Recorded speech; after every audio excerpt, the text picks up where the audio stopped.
Back in November 2015, the International Olympic Committee released a report, IOC Consensus Meeting on Sex Reassignment and Hypoandrogenism. It's only 3 pages long and quite readable, despite the title. I recommend reading it. The report treads a fine line between trying to be inclusive and trying to maintain standards, that all people should be able to participate in sport, and that, quote, the overriding sporting objective is and remains the guarantee of fair competition, unquote. The 3 most important parts are here. E. To require surgical anatomical changes as a precondition to participation is not necessary to preserve fair competition and may be inconsistent with developing legislation and notions of human rights. F. Nothing in these guidelines is intended to undermine in any way the requirement to comply with the World Anti-Doping Code and the WADA international standards. G. These guidelines are a living document and will be subject to review in light of any scientific or medical developments.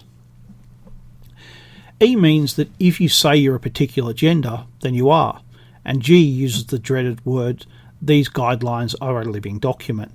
So that means you can expect each and every Olympics to become a fight over whether a particular transgender person is really what they say they are. It also means that this document is not the final word, it's simply a staging point. So while this document is probably as sensible as it can be, it will be used to push for further change in the future. Further down, it says this. 1. Those who transition from female to male are eligible to compete in the male category without restriction. 2. Those who transition from male to female are eligible to compete in the following category under the following conditions.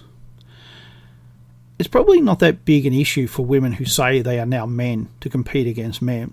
However, it is interesting that there are 4 criteria for men who say they are women. It is here that the real, by real I mean practical, problem arises.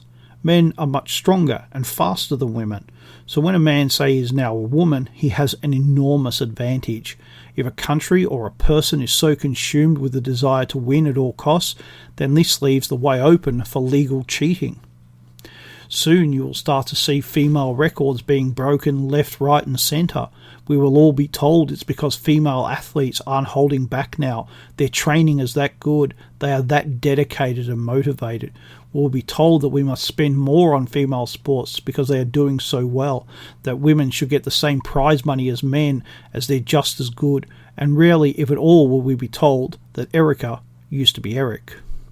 If these records are broken too quickly, there'll be a backlash.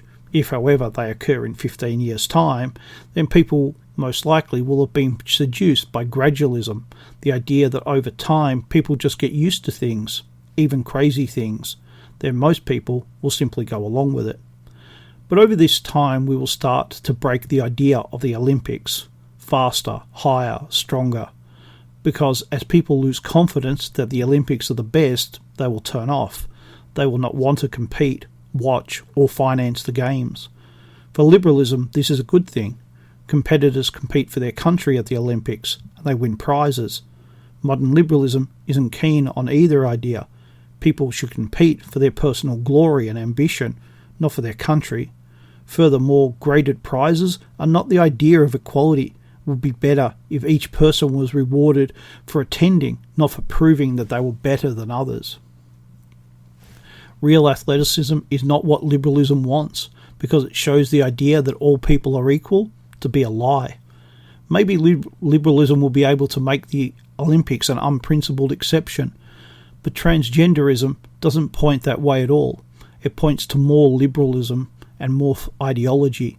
Put simply, the Olympics cannot survive too much of this.